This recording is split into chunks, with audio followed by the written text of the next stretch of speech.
it's that way, is it?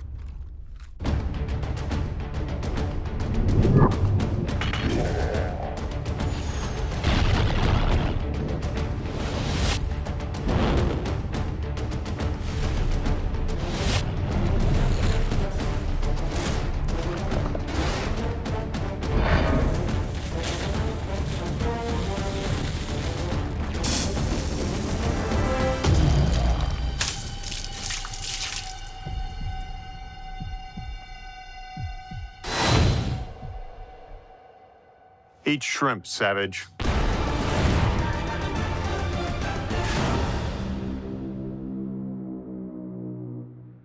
Okay, stop! Stop. Shall we put some of this chaos to work? Sounds tasty. Let's get cooking.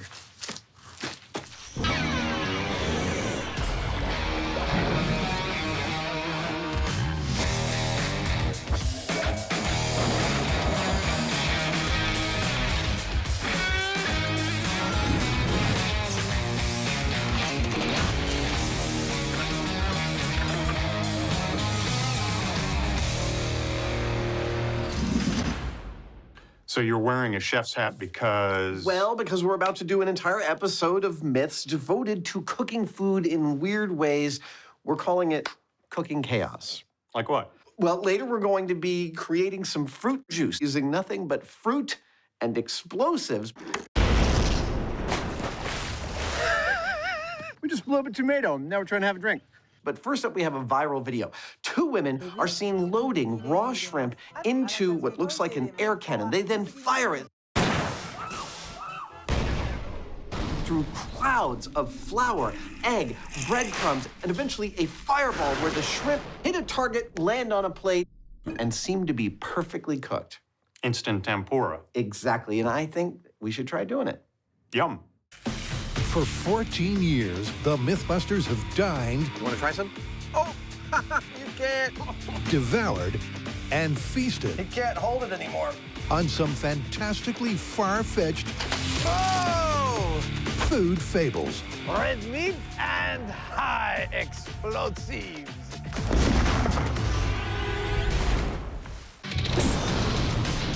But in this tasty duo of tall tales, they're going to crank up the cooking chaos to the max with a classic MythBuster medley. Like some sort of jet engine. First up, is it really possible to coordinate 4 explosive ingredients and a fireball to fry on the fly? To test it, they have to copy the video's crazy contraption. It's going to be a challenge. All right, let's start by listing the components. What do we got? We have some sort of pneumatic cannon. A flour cannon, Then we've got the egg wash. and then a breadcrumb cannon, And then, of course, there's fire. and then the target. The flour cannon and the breadcrumb cannon are effectively the same device. I can jump on that. Okay, well, I'll take care of the egg wash and the cannon. I think I have just the thing. Awesome! This launcher's been on the show several times before. The last one was testing whether rocks coming out of a lawnmower could be lethal or not. Wow. Now, the benefit of using a pneumatic launcher like this is that we can shoot just about anything that we can fit in the barrel. And because it has a regulator, we can precisely adjust the speed. Now, in the case of shrimp, that's doubly important because we want to fire the whole shrimp intact. We don't want to shoot a cloud of shrimp bits at our target.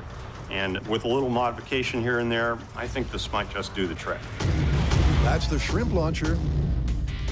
Next comes the cannon for the dry ingredients.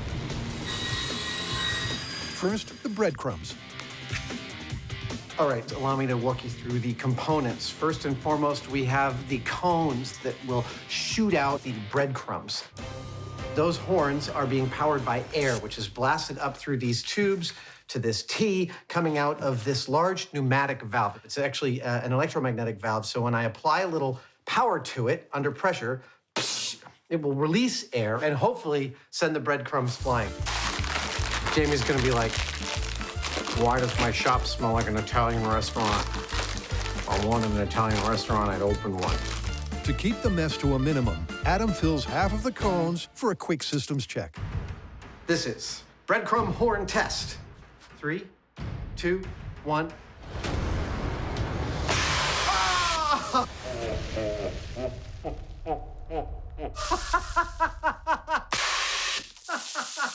That's lovely. Oh, Jamie's gonna be so mad.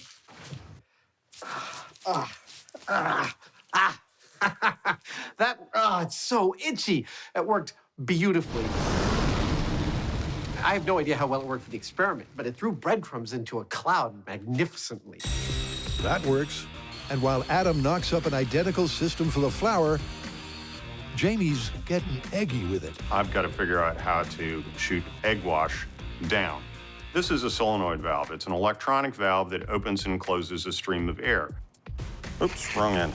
And that's fine, but I'm using egg, and I don't want to clog it up.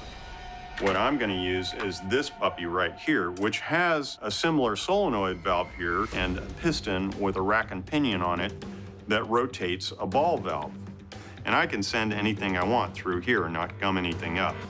You know, I could fill this thing with that animal birthing lubricant and spray Adam down. I can completely coat him with one shot. It's done. To test that it matches the spray in the video, It's gonna be hard to make it with this camera in there. Hold on. Delicious. Adam whips up some egg-like liquid, Oh, yummy. Look at that. rigs Jamie's hose to its compressed air power source, 3, 2, 1. and lets loose. Ha! Beautiful. And the flour thrower also gets a systems check.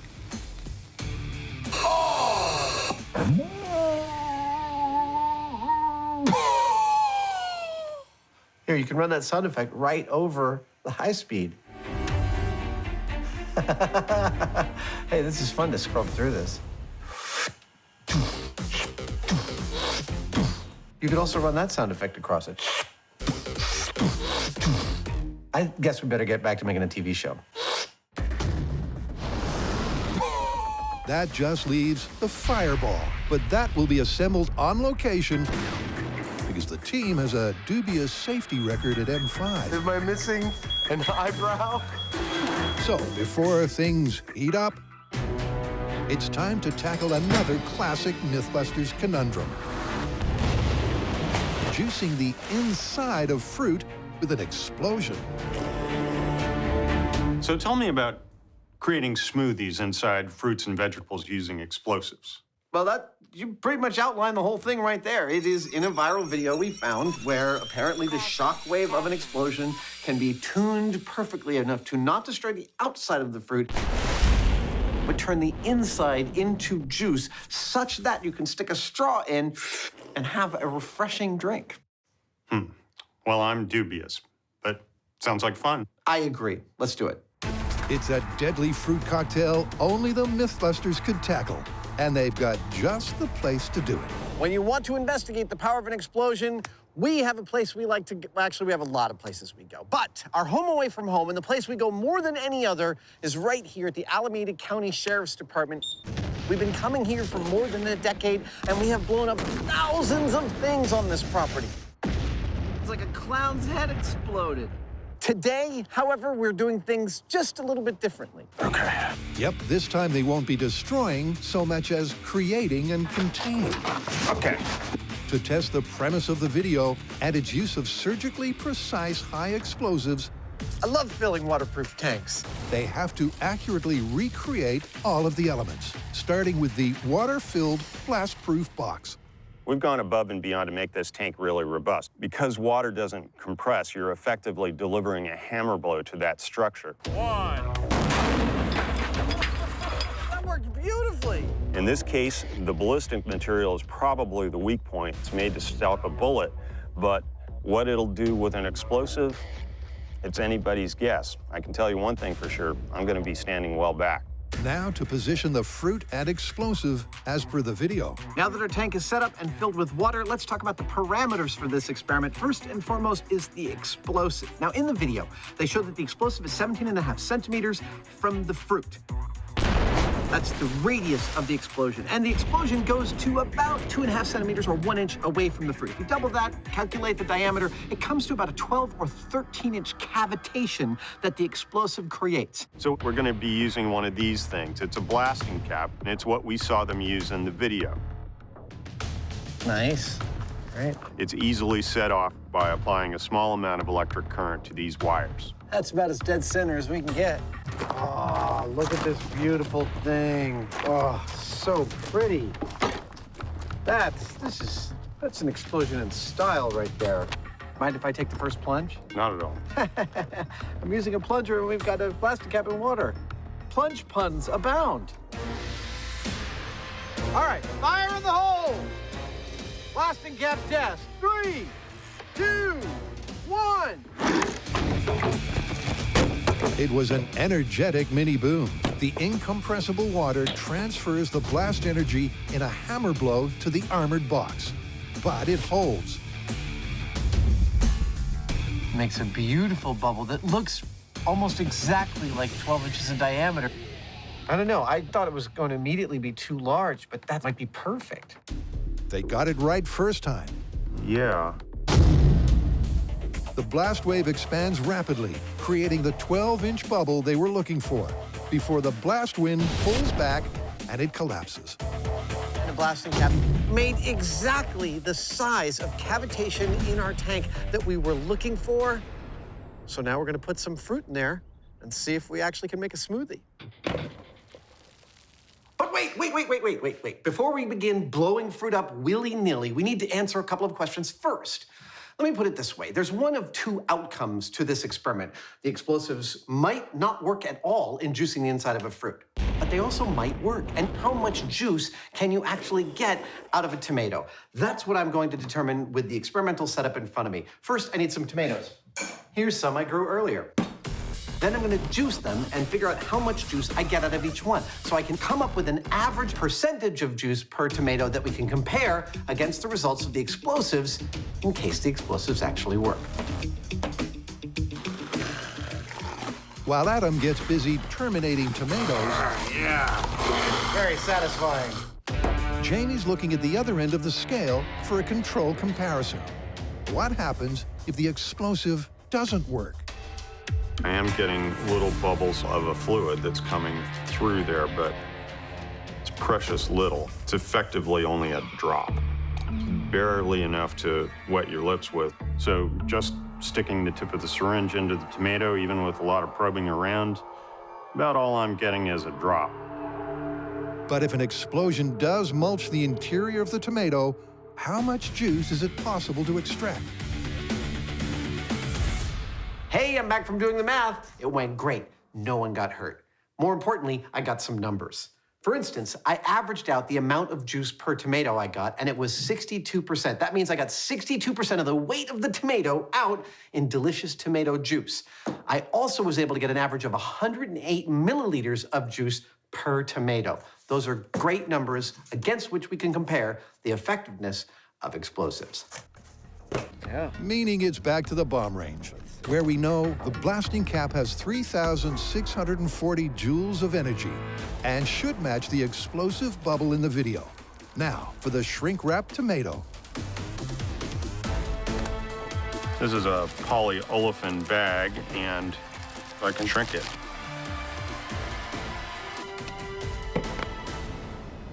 There you go. Oh, that's beautiful. Do you think this will float? I think it will. What are we going to do about that? I've got a magnet with a string on it. I figure I'll attach it to the bottom and we'll hang the blasting cap from the top. The fruit is suspended according to the reference, 7 inches from the blasting cap. And the setup is complete. That is so weird that just that thin amount of plastic film makes it look like it's encased in like an inch of lucite from up here. Yeah. It's like that air refraction that happens when you have a tiny little bit of air in the water. That is pretty cool looking. Will the blast wave leave the exterior surface intact and juice the interior cellular structure? Or is it just another far-fetched fake film? They're all set to take the plunge. You ready? I'm ready. Fire the hole! Fire the hole! Fire the hole!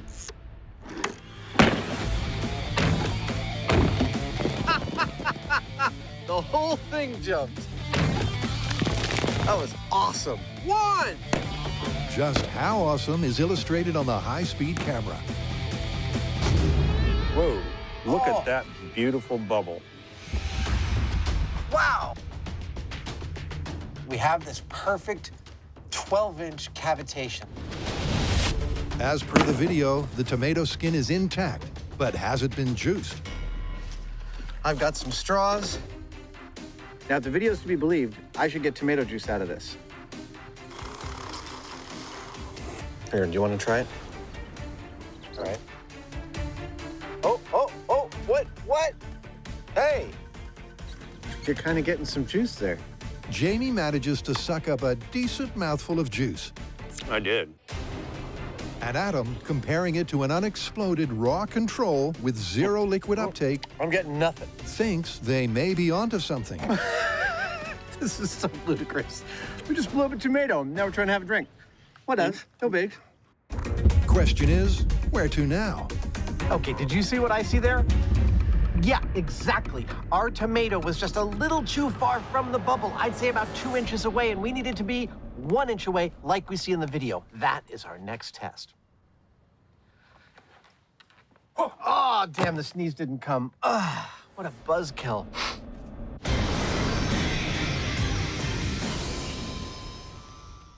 Tenderizing meat. For more than a decade, the MythBusters have put kitchen catastrophes to the test. You should never do this at home. And this rich tradition continues with a classic calorific series of big bangs.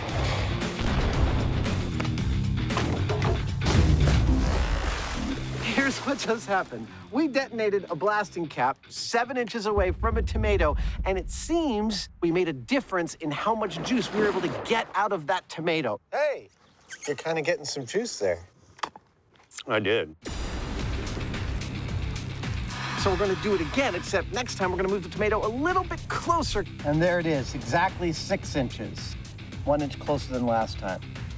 Because that might get even more of a definitive result. Fire the hole! That doesn't get old. The skin once again survived a blast wave measuring more than 27,000 feet per second. And thanks to advances in camera tech, we can see the positioning perfectly matched the clip. We're not messing around when it comes to the high-speed footage. This camera is state-of-the-art, and it films at a maximum frame rate of 28,000 frames per second in HD. But what about the all-important taste test? That looks like a lot of juice. That was almost a mouthful. Really? Yeah. We're a lot farther along on this than I thought we would be. I thought this was that realm of almost total fantasy. I have to admit on this one, you have to color me totally surprised. I was sure our explosive was going to rip apart the outside of our fruit. And even if it didn't, there was no way it was going to yield actual juice. Now, we will compare the juice we get from the explosive to an industrial juicer later, but right now we are going to start looking for the sweet spot. 4.5. There you go. Fire the hole! And that is how close we can get the explosive to the fruit before we start to destroy the skin. That's where we'll get maximum juice.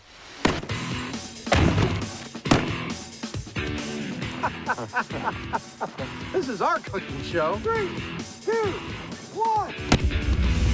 Yep, they want to get as close as they can without rupturing the tomato Fruit is still intact. to get the highest juice yield possible. That looks amazing. He's getting juice out of it. At 4.5 inches, the tomato is intact and tenderized. Oh, it's much softer. I wish you were watching this in Philo-Vision. That's a significant difference. It's the same story at 3 inches. 1! Still there. I don't know that we breached the outer skin. This is amazing. And even at 1.5 inches. And most importantly, Jamie seems to be getting more juice each time. Look at that, dude. That looks like the best one yet. When Jamie's people come and invade the Earth, this is what they're gonna do to our planet. I feel like a mosquito.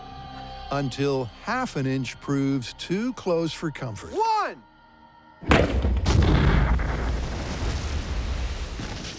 Yep, finally. We figured out how close you can get and actually hurt a tomato. Before they quantify just how much juice they're detonating and deliberate on the result, it's back to the shrimp course.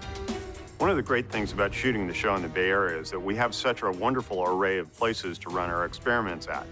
This one, in particular, is going to be perfect for us to run an experiment that involves shrimp, guns, air cannons, and fireballs.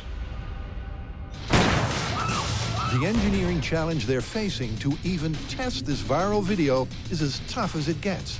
A ballistic ballet of perfectly choreographed explosive ingredients. We have watched this video dozens of times and looked at every single shot of the rig. Oh, beauty. And we have measured as best we can the distances between each of the stations and replicated exactly the journey of the shrimp from gun to plate. I love color. With the system laid out according to the video reference, Jamie hooks up the power source. Given that this whole thing is driven by air, we don't want any... Oh! We don't want any leaks. While Jamie springs into action, unspringing any leaks, Leak number 3. Adam attempts to avoid product placement. In the video, the target seems to be a pillow of bubble. So, am I allowed to say bubble? The world. In the video, the target seems to be a pillow of this bubble packaging stuff. You know what it's called. I'm gonna make a pillow of the same stuff. With their trademark target taped into place, Time for shooting. and the firing squad peeled and prepped, they're all set to test the first cog in their multi-part machine, the shrimp cannon. After all of our prep work, what remains to be done is to fire shrimp from this gun and see, well, just how accurately it fires. Oh, look at those. This whole machine depends upon this shrimp firing accurately. The shrimp gun is locked and loaded. I, for one, think that there may be a little adjustment after the first time we fire it. Here we go. In 3, 2, 1. I got shrimp up my nose. What happened? Well, Adam called it. A few minor adjustments are clearly required. Later on Crustacean Crime Scene Investigators. Clearly, this shrimp was fired out of a cannon. Yeah. The first test, well, my face got covered with shrimp guts. And that's the best I can say about that test. It was pretty much a total failure. But we're gonna hold down the shrimp cartridge so it doesn't jump like it did last time. Okay, so I'm gonna hold on to that. And see if we can't get the shrimps to hit the target. Shrimp cannon test fire number 2. That's the first task. Then the second one is to make sure they hit it consistently. In 3, 2, 1. We might have a problem on our hands. Shrimp nil.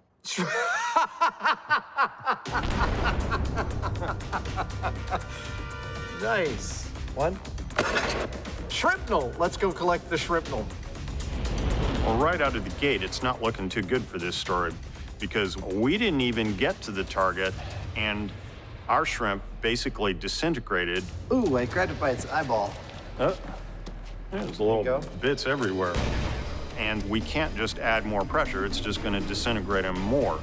And that means that we've got to do something to doctor this a little bit. And what it would take is what is known as a sabot, which is behind the shrimp and takes the brunt of the force of the air blast, pushing the shrimp out of the cannon without destroying them.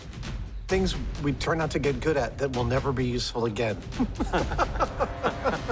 And then that sabot or wadding falls away before it reaches the target. Test number 3. 3, 2, 1. That was a little better. That was a lot better. All 3 of them hit the back target, and if I'm not incorrect, at the same time. The sabot was successful. The shrimp stayed intact, and with a small adjustment to the aim, That was perfect. That was perfect. I was going to say almost perfect, but that was perfect. the guys seem happy. Spank right into the pillow. Couldn't be better. That success means they can go again, this time to measure the flight time. For the record, the last one took 392 milliseconds to reach from the end of the barrel to the target. And with that, they're ready to coordinate the launch of the shrimp with each ingredient and the final fiery piece of the puzzle. Nice!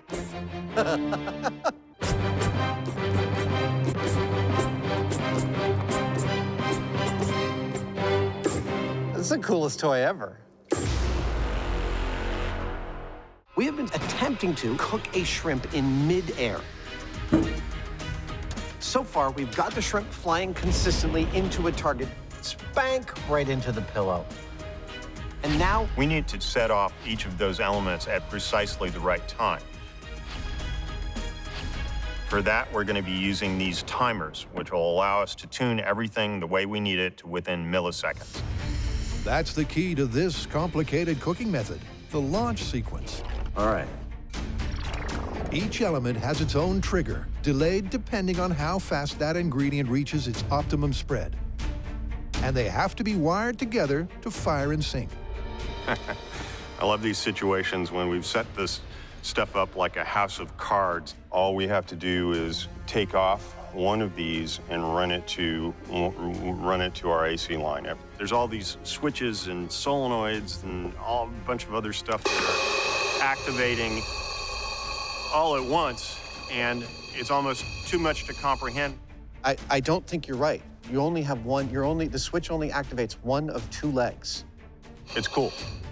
Question is, will it work? Things are about to get messy. So, if this all works, we should end up with 3 raw shrimp that are beautifully floured, egged, and breaded sitting on this plate. I don't think that's gonna happen. I think there's gonna be a little bit of niggling and figuring and finagling. All right, here we go.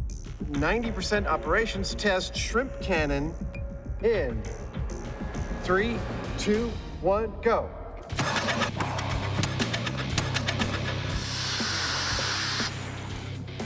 Oh, man. Are you covered with egg? Yeah. I've heard of egg on one's face, but not on one's pants. Question is, are the shrimp coated as well as Jamie's pants? Okay, so it's going through a beautiful cloud of flour. Flour's perfectly timed. Egg, way too late.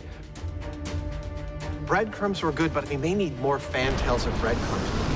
Yep, the egg fired late and the breadcrumb cloud underwhelmed, leaving the shrimp underdressed. So, some adjustments. Oh, yeah. So I'm adding in a second set of 4 fantails. They double down on that crunchy coating If this doesn't coat it with breadcrumbs, why, nothing will. and tweak the egg shower timing. Cue a 500-degree Fahrenheit fireball. Yes, this is what you've been waiting for. Like this, cooked shrimp might be next.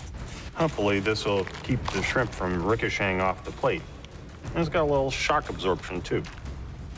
I'm gonna go out on a limb here and say this might be the weirdest machine we've built on the shop. It's right up there, certainly. This one's for the money. I'm gonna try cooking shrimp in midair.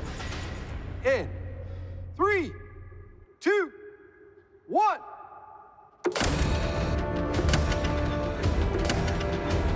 Dude! That was beautiful. Shrimp are leaving. It's going through the flour. Awesome! Goes to the egg. And the breadcrumbs. Oh my God. And the fire!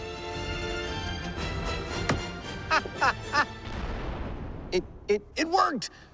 That is awesome. It's an astonishing ballet of edible ballistics. Each ingredient timed with millisecond accuracy. And if the video is to be believed, that means we have a plate full of cooked shrimp, right? Here's one here. He's not coated or cooked. Wrong. What? Our machine works beautifully. The shrimp is flying through clouds of flour, breadcrumbs, egg, and fire. But it's not getting coated, it's not getting covered, and it's definitely not getting cooked. This guy does have what appear to be some breadcrumbs on it, but But like 3. yeah. Okay, so we need like hundreds more. After timing the flight of the shrimp with millisecond accuracy, it turns out time was never on their side. The problem is that if we slow the shrimp down long enough to allow these processes time to work, the shrimp are going to fall short of the target. We could make the clouds larger and shoot over a longer distance, but that would require more air pressure, which most likely is going to blow the shrimp apart. It's a classic catch-22. To coat the shrimp requires a much longer flight time, but that would destroy them. So that part of the video was clearly faked. And then there's the fire. For the same reason that flicking your hand through a candle flame doesn't burn you, the shrimp just doesn't spend enough time in the fire to get cooked. And we can't, for all the reasons Jamie just stated, let it spend more time in the fire, but we can make the fire hotter. This is a 5-burner sword forge running propane. It runs about 4 times as hot as our flame bar, 2,000 degrees. And because it's a sword forge, it's open on either end. That means we're gonna shoot our shrimp right through the middle of this baby. If that doesn't cook our shrimp in midair, I don't know what would. Before the shrimp fly through the forge, go! Jamie and Adam are facing the far-fetched fact that fruit can be juiced using an explosion.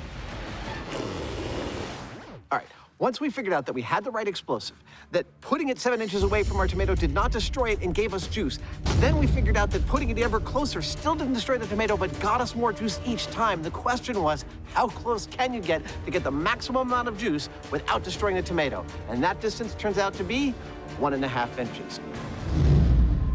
But now it's time to figure out exactly how much juice we can get out of that to actually quantify it. How? Well, earlier, back at the shop, we quantified the amount of juice that we got from a tomato using an industrial juicer. And it was 62%. That means I got 62% of the weight of the tomato out in delicious tomato juice. Now we're going to compare that to what we get from a tomato detonated at our sweet spot of 1.5 inches. All right, so here's how this is gonna work. I've got a vacuum pump, a containment vessel, and a straw at the end of a tube. The vacuum pump will pull air out of this, which will then come through this straw. We stick the straw into the tomato, and it acts just like Jamie's mouth, sucking the tomato juice out. Oh. That's vigorous. That's actually pretty impressive, isn't it? Yeah. It's coming. All right. I think that's more than a human could get out, which we then weigh in this cup and determine exactly what percentage of juice we got out by detonating a blast cap near the tomato. 60. This works out beautifully. 180-gram tomato, we got 60 grams of juice. That's exactly 1/3. That is 30% of the tomato in juice. That's half of what you get out of an industrial juicer, but that's a lot more than I thought we'd get. I actually believe that we are drifting dangerously into plausible territory here. In fact, after all this blasting, I'm not sure where we could go from here.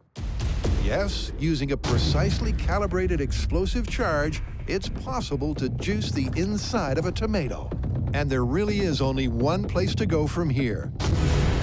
In patented MythBusters style, is bigger better? I think we need more explosives.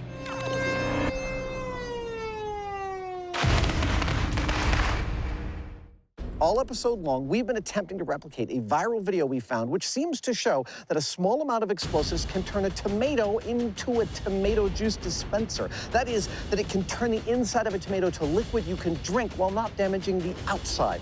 And astonishingly, we seem to have determined that this is actually true. Now, of course, it's MythBusters, so where a small amount of explosives seems to work pretty well, a large amount of explosives ought to work a lot better. This time around, we're going to be using 20 pounds of TNT. Nice. Nice and peaceful out here. At least right now it is. And that's going to create a much larger and more powerful pressure wave. So in theory, that should do a better job of creating more juice. The blasting cap yield was 30%. To attempt to maximize the juice, they're scaling up the explosion energy by a factor of 10,000. Scientifically speaking, when we scale things up, we need to scale everything up to be consistent. Now, our prior test used a small tank, and in this case, we're out in the open in a lake. And so we're introducing all sorts of variables that will have unknown consequences. That's why we have to test it. We honestly don't know what kind of result we're going to get. All right, let's double check our supplies. We got mesh bags, check. Oranges, check. Cucumbers, check. Tomatoes, wrapped, check. Pineapples, check. 20 pounds of TNT. Let's make some fruit juice. While Adam and Jamie know a tomato works, the video also shows a variety of fruit and veg being satisfactorily slurred. So, to find out if this juicing technique really is that flexible, they're covering their bases. Let's start attaching them to the buoys. Finally, without knowing the ideal distance for this sized explosion, That's the 2-footer. each bag is placed under the surface There's the 5-footer. at staggered intervals. There's the 10. The blasting cap has an explosive energy of 3,640 joules. 20 pounds of TNT has 37 megajoules. Will the larger amplitude blast wave be more effective? We're about to find out. Doesn't it look beautiful? Yeah, it's perfect. All right, Captain, back to shore. Let me explain our methodology, although I think it's pretty straightforward. At the 3 orange buoys at the end of that line, we're going to hang 20 pounds of explosives 10 feet down. At each of the numbered markers is hanging a bag of fruit about 5 feet down. Okay, large-scale fruit smoothie We're going to set off those explosives, in 3, retrieve what fruit we can, 2, and find out how juicy the explosives made it. 1.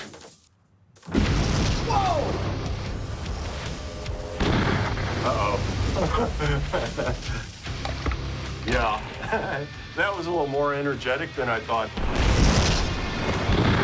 More energetic, and at 8,000 frames per second, it's also beautiful. You can see the original impulse of the explosive starting to expand, and then you can see a set of different speed shock waves emanating out from that center. Then you can also see some of the reflected waves, which are bouncing off the bottom of the lake, also interrupting and creating secondary artifacts around the primary shock wave. This is one of the loveliest shots of an explosion I think that we have ever gotten.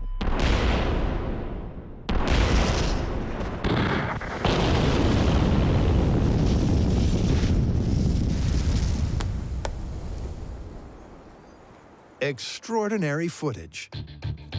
That's 40. But did they get any juice? That's 30. This is actually pretty darn cool. We were afraid when we first saw the explosion go off that we'd lost like most of our fruit. But it turns out it seems that we have lost our 2, 5, and 10-foot bags, which we kind of expected because they're so close to the explosion. We got them from 15. Awesome. But we have 15, 20, 25, 30, and 40. Now it's time to inspect and see just how juicy our bouquets of fruit and vegetables are. The initial signs Oh, man. are not great. Okay, I'm just gonna go on a limb and say cucumbers do not like explosives. Searching through the debris, many of the victims are ruptured, but luckily not all. This one's been compromised. There is evidence of tenderization It's definitely softer. at 40 feet. No, so I'd say that orange is not a fruit juice dispenser.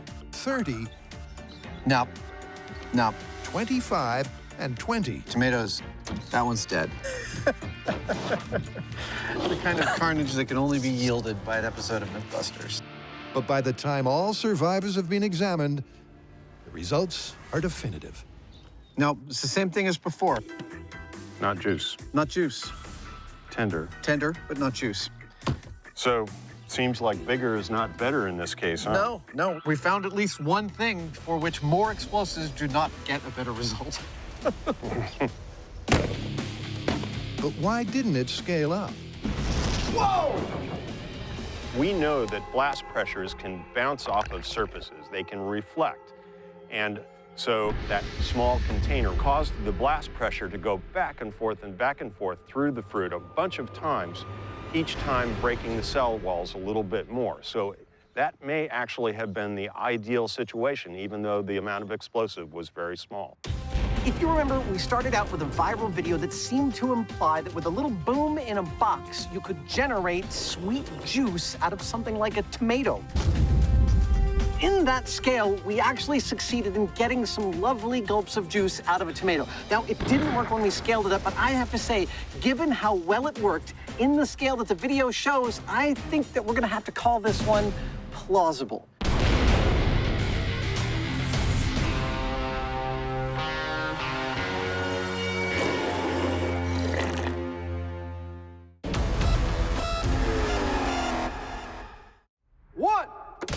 We've been trying to cook shrimp in midair, and so far, we've got buckus. We were able to exactly replicate the processes we saw in that video, but the problem is we weren't able to replicate any of the results. And when you think about it, it's not really surprising because all of these activities are occurring in the course of milliseconds. So there's not really any time for coating or cooking anything. We have no choice, therefore, but to conclude that those results were faked. Of course, we're not done yet. Yep, in this finely seasoned food challenge, Yeah, I like it further away. Me too. they have to exhaust all reasonable possibilities. With the ingredient clouds busted as a possibility, it boils down to heat. It's gonna get hot in here. A sword forge Welcome to Jamie's Tempura Kitchen. versus a single pre-prepared shrimp. Watashi wa shrimpu no gakusei desu ne. Science is often about refining questions and removing variables, and we have done both of those here. I'll turn on the gas.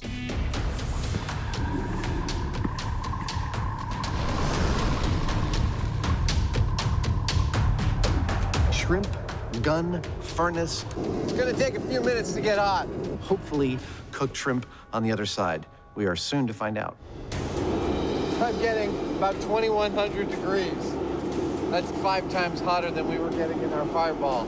Yeah, 750,000 British thermal units of heat energy are generated by this propane-powered forge. it's like some sort of jet engine.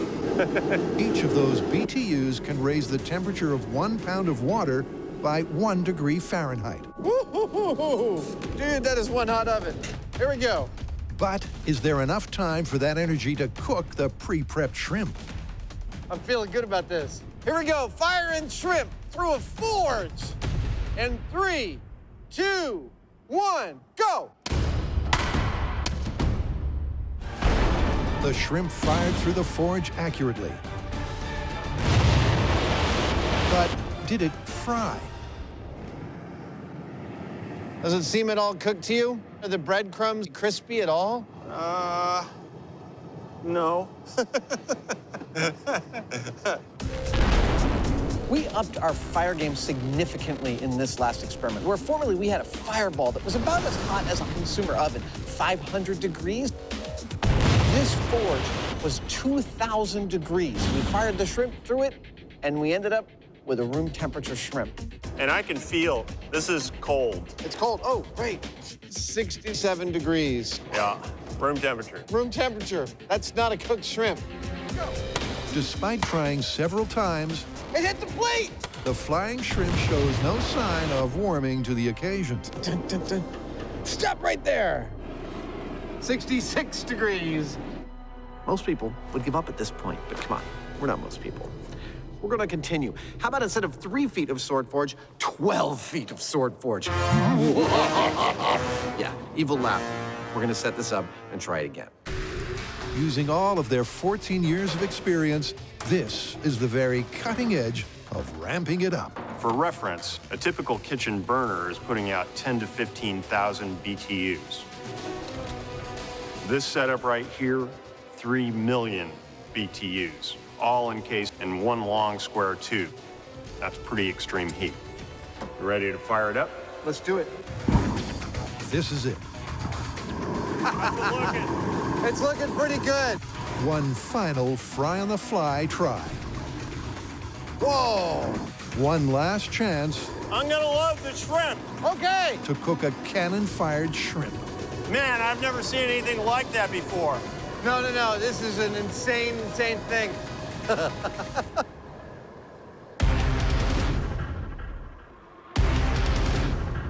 We have 12 feet of Sword Forge putting out 3 million BTUs of heat. If this doesn't cook it, nothing will. Nothing. Okay, maybe something, but not something we can build here. Are you ready? Ready to fire. Firing a shrimp in midair. 3 million BTUs. 3, 2, 1, fire! It made it through! Ha-ha! You hit the plate! Fire! The shrimp flew successfully through all 4 sword forges Okay, here we go. and hit the target, ready to be served up and eaten, right? Still raw. That is still a raw shrimp. That is not cooked. The breading has not been set. It's room temperature. Well, there you go. There you go. No shrimp for you tonight. Well, you can't fault us for not trying. You can have all the heat you want, but if there's not enough time, you're not cooking. Looking at it from a physics perspective, the limiting factor is not the amount of heat or even necessarily how long the meat is exposed to the heat. It's how fast the heat can move through the meat. You can't cook a shrimp until you've got the outside hot and the inside not raw. This was just not enough time. This was on the order of milliseconds, and you need at least a couple of minutes. No, I'm not eating this at the end of this take. It's disgusting.